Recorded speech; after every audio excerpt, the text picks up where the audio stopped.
बिस्मिल्लाहिर्रहमानिर्रहीम। अस्सलाम वालेकुम नाज़रीन, मैं अहमद फ़वाद हूँ और आप मेरा यूट्यूब चैनल देख रहे हैं। नाज़रीन, बड़ी खबर और ब्रेकिंग न्यूज़ के साथ आज की व्लॉग में आपकी खिदमत में हाजिर हुआ हूँ।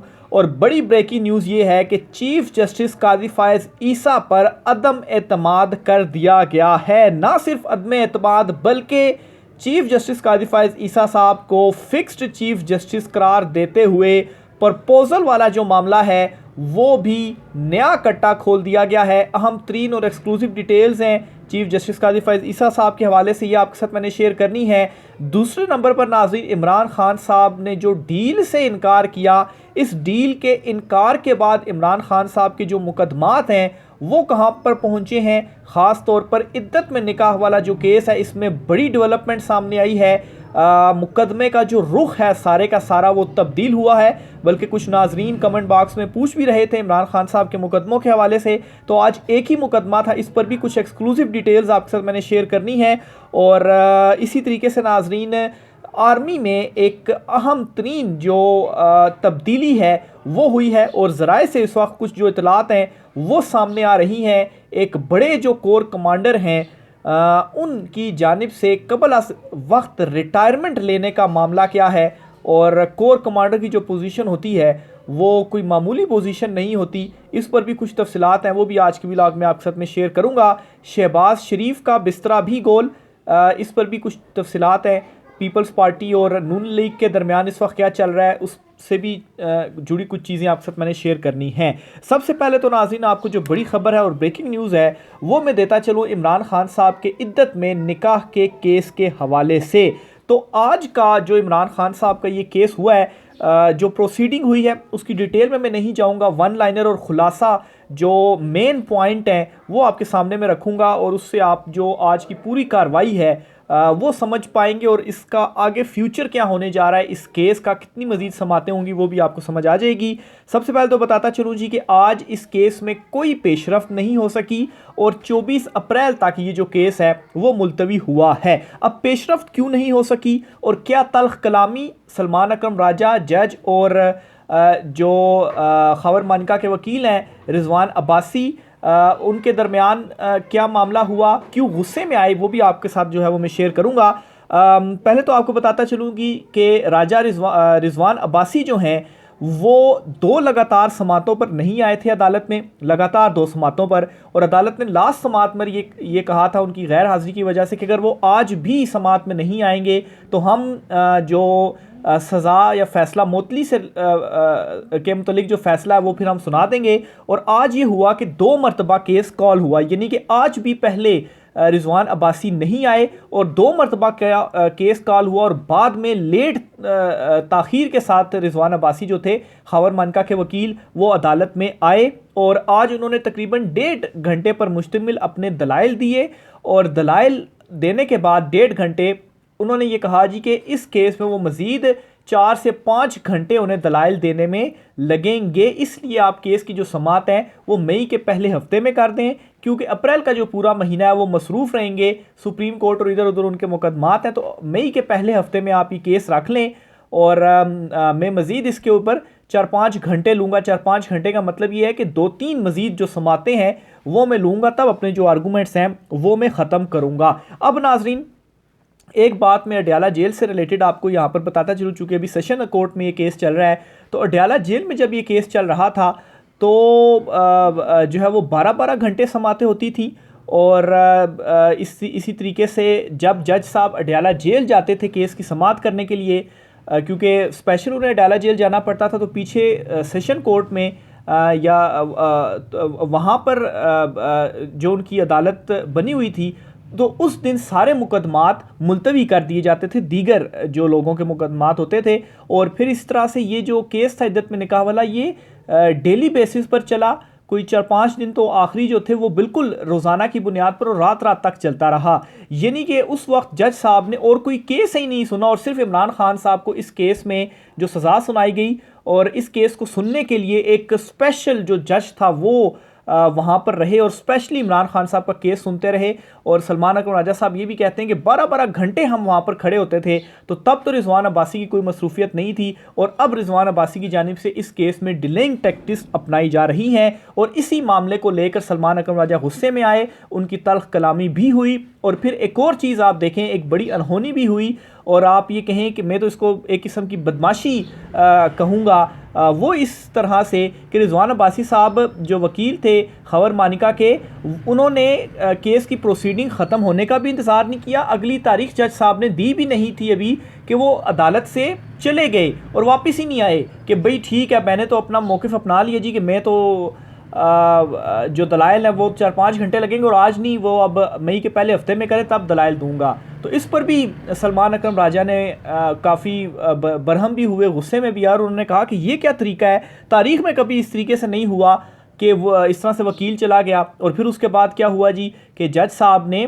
जो केस की समाअत थी वो 24 अप्रैल तक मुलतवी कर दी। और फिर उसके बाद ये बातें भी की गई कि क्या रिजवान अब्बासी साहब को पहले ही पता था कि बस आज कुछ भी नहीं होगा केस में मज़ीद, क्योंकि मैं अब आ गया हूँ, हाज़िरी लगा ली, अब मैं जा रहा हूँ, डिलेइंग टैक्टिक्स अपना ली हैं, तो अब अदालत मुलतवी कर देगी केस, मुझे मज़ीद कुछ वक्त मिल जाएगा, तो इसलिए अदालत में रहने की ज़रूरत ही नहीं है। तो ये हुआ है आज केस के अंदर, और इस तरह से जो केस है वो चलाया जा रहा है। और जिस तरह से अडयाला जेल में केस चल रहा था, बिल्कुल उसके बरक्स यहाँ पर जो केस है वो चल रहा है। तो बहरहाल जी, ये इद्दत में निकाह का केस था, और अगर इसी तरीके से प्रोसीडिंग चलती रही तो 2-3 समातें मज़ीद होनी है।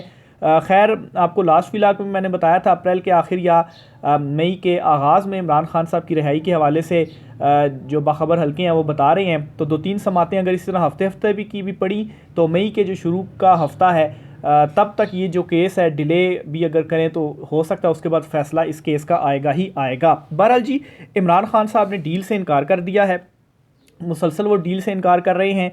और इस इनकार के बाद जो पहली समाअत हुई है इद्दत में निकाह केस की, उसकी डिटेल मैंने आपके सामने रखी। और इसी तरह से बुशरा बीबी की जानिब से आज एक दरख्वास्त दी गई है।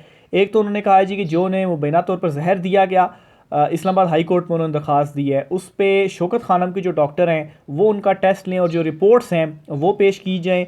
फिर इसके अलावा ये भी कहा जी कि मर्द एहलकार वहाँ पर होते हैं, जो सब जेल बनी गाला को करार दिया गया, वहाँ पर एक ही खातून होती है, तो ऐसा नहीं होना चाहिए। फिर इस तरह से जो उनके अहल खाना से मुलाकात कराई जाती है, सिर्फ़ और सिर्फ 10 मिनट के लिए मुलाकात कराई जाती है, और मुलाकात से तकरीबन पौना घंटा पहले उन्हें इंतज़ार करवाया जाता है।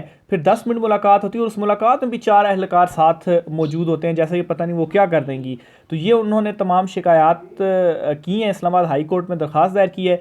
फिर ये भी कहा है जी कि ऑडियो रिकॉर्डिंग और जो कैमरेज वगैरह हैं उनका भी इंकशाफ किया गया कि जी वो भी लगे हुए हैं। तो इस तरह का जो रवैया है वो अब बुशरा बीबी साहिबा के साथ रखा जा रहा है मुसलसल, और मकसद इसका यही नज़र आता है कि इमरान खान साहब को इस तरह से अगर उधर से तंग किया जाएगा तो इमरान खान साहब तक जब ये ख़बरें पहुंचेंगी तो उनके ऊपर दबाव डाला जाएगा, देखें जी हम तो फिर ये चीज़ें करेंगे।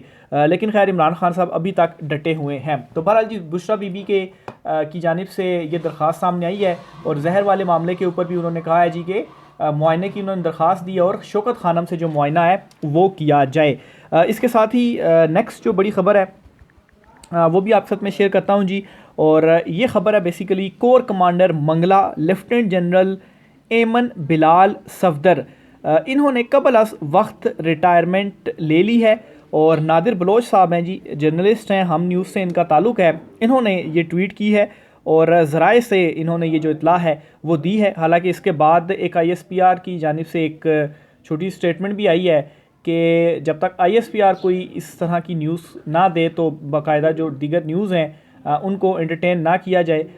जो कंफर्म खबर होगी वो ISPR देगी, लेकिन ज़ाहिर सी बात है जर्नलिस्ट के भी अपने सोर्सेज वगैरह होते हैं। तो ये इन्होंने ट्वीट करते हुए जो बड़ी खबर है वो दी है, और ये बहुत बड़ी तब्दीली आप इसको कह सकते हैं।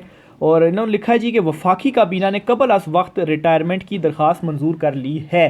अच्छा, इसमें यह है जी कि अगर आर्मी साइड से ये इतला नहीं भी लीक हुई तो इसमें ये कहा जा सकता है कि वफाकी काबीना में जो वज़रा वगैरह होते हैं, क्योंकि वहाँ से मंजूरी हुई है तो उधर की जो ख़बरें हैं वो मिल ही जाती हैं। तो बहरहाल जी, कोर कमांडर मंगला ने वजारत दिफा के ज़रिए वफाकी हुकूमत से दरख्वास्त भेजी थी, जिसमें कहा गया था कि वो ज़ाती वजूहात की बिना पर मज़ीद खिदमात सर अंजाम नहीं दे सकते, तो इसलिए कबल अज़ वक्त उनको रिटायरमेंट चाहिए, और वफाकी काबीना ने इस दरख्वास्त की जो मंजूरी है वो दे दी है। अच्छा, मेरे लिए थोड़ा सा हैरानकुन भी है, क्योंकि कोई गुज़श्ता में 8 साल तो हो गए हैं जर्नलिज़म से वाबस्ता हूँ, कोर्ट रिपोर्टर के तौर पर एक अरसे से मैं काम कर रहा हूँ, और एटलीस्ट इस तरह की जो ख़बर है वो मेरे नज़र से कभी नहीं गुजरी। हो सकता है इससे पहले आई भी हो कि एक कोर कमांडर जो हैं एक बड़ी पोजीशन होती है, और वो ज़ाती वजूहात की बिना पर ये कहें कि कब्ल अज़ वक्त उन्हें रिटायर कर दिया जाए, और उसकी फिर बाद में जो काबीना है वहाँ से भी जो मंजूरी है वो हो जाए। तो बहरहाल जी, ये एक बड़ी डेवलपमेंट है, या आप कहें कि एक बड़ी तब्दीली है। ज़ाहिर सी बात, आप इनकी जगह पर कोई नई जो तैनाती है वो होगी। चीफ़ जस्टिस कादी फ़ायद ईसा साहब के हवाले से भी आपको ख़बर देता चलूँ जी, उन पर अदम एतमाद एक मरतबा फिर से पाकिस्तान तहरीक इंसाफ ने कर दिया है। और पहले तो इमरान खान साहब दरख्वास्त देते थे ना कि चीफ़ जस्टिस कादी फ़ायद ईसा या इस्लामाबाद हाई कोर्ट के चीफ जस्टिस के हवाले से भी कि वो उनके केसेस ना सुने। अब दरख्वास्त तक मामला नहीं रुक गया, बल्कि अब इससे भी कई कदम आगे मामला बढ़ चुका है। रऊफ़ हसन साहब जो हैं, उन्होंने बड़ा वाज़े और दो टोक जो मैसेज है वो दिया है। उन्होंने ये कहा है जी कि चीफ जस्टिस कादी फ़ायज़ ईसा को फिक्स्ड चीफ जस्टिस बनाने की तैयारियां जारी हैं। Fixed chief justice. फिर वो कहते हैं जी कि आने वाले दिनों में पार्लियामेंट हाउस से इसका प्रपोज़ल दिया जाएगा। ये वो प्रपोज़ल है जिसकी मैं बात कर रहा हूँ।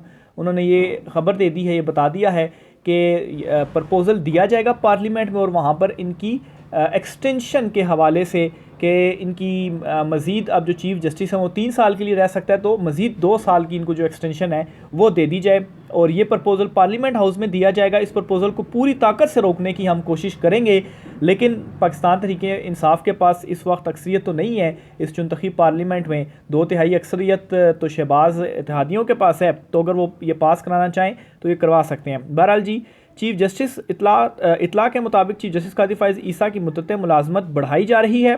हुकूमत आइन के साथ खिलवाड़ कर रही है, ये हम होने नहीं देंगे। बहावल नगर वाक़े की तहकीकात होनी चाहिए। रऊफ़ हसन साहब पाकिस्तान तहरीक इंसाफ के जो तर्जुमान है, इन्होंने ये प्रेस कॉन्फ्रेंस की, और उस प्रेस कॉन्फ्रेंस के अंदर इन्होंने ये बड़ी जो ब्रेकिंग न्यूज़ है वो दे दी है, क्योंकि अभी तक ये कन्फर्म नहीं हो पा रहा था।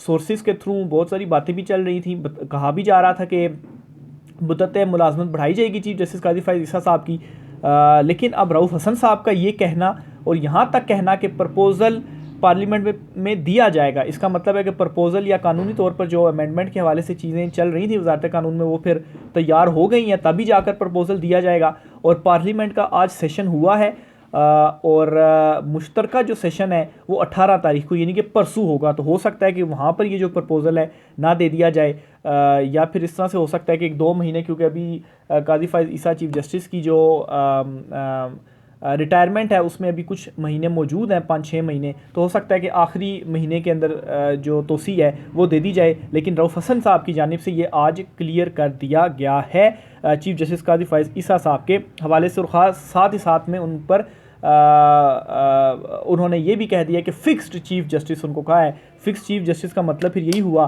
कि पीटीआई के अगेंस्ट हैं वो, और नून लीग हुकूमत के साथ। खैर, जो उनके फ़ैसले सारे कुछ सामने आए हैं, उन फैसलों को भी अगर देखा जाए, गौर किया जाए, तो वो भी पाकिस्तान तहरीक इंसाफ के अगेंस्ट ही हैं, और उससे फ़ायदा किसको हो रहा है? वो उसको फ़ायदा नून लीग को ही हो रहा है। शहबाज हुकूमत के लिए एक बड़ी बुरी खबर भी है, और वो ये है जी कि शहबाज शरीफ ने हाथ खड़े कर दिए हैं, और अब नून लीग ये चाहती है कि जो वफाकी काबीना है इसमें पीपल्स पार्टी के लोग भी शामिल हों, क्योंकि सारा मलबा वो अपने ऊपर नहीं लेना चाहते। वो ये चाहती है जी कि पीपल्स पार्टी के लोगों पर भी मलबा गिरे, वजारतें ये भी लें, और हमारे साथ मिलकर जो बोझ है वो उठाया जाए। हम अकेले क्यों जो है वो मरें, आप भी हमारे साथ मरें। और इस पर पीपल्स पार्टी की जानिब से जो मौक़िफ़ सामने आया है, पीपल्स पार्टी ने ये कहा है कि इशारे बिल्कुल इस हवाले से मिल रहे हैं, लेकिन हमने तो पहले ही ये फ़ैसला कर लिया था। बिलावल भुट्टो ने इसको अनाउंस भी कर दिया था कि हम वोट ज़रूर देंगे, शहबाज शरीफ को वज़ीर-ए-आज़म बनवा देंगे, लेकिन हम वफाकी काबीना का हिस्सा नहीं बनेंगे। लेकिन फिर भी साथ में ये भी पीपल्स पार्टी वाले कहते हैं कि अगर हमसे रब्ता किया गया तो फिर मामले पर जो मुशावरत है वो की जाएगी। लेकिन ये इस वक्त जो हालत है वो मुस्लिम लीग नून की हो चुकी है। एक तरफ तो नवाज़ शरीफ ने आप कहें कि नून लीग के अंदर ही एक नया काम शुरू किया हुआ है, जो ख़ानदानों की लड़ाई है वो आपस में लगी हुई है, और दूसरी तरफ आप इस तरफ भी जो मामलात हैं वो चल रहे हैं। तो ये नाज़रीन आज की कुछ आम तरीन तफसीलात थी। राय का इज़हार कीजिएगा। इजाज़त दीजिए। अल्लाह हाफ़िज़।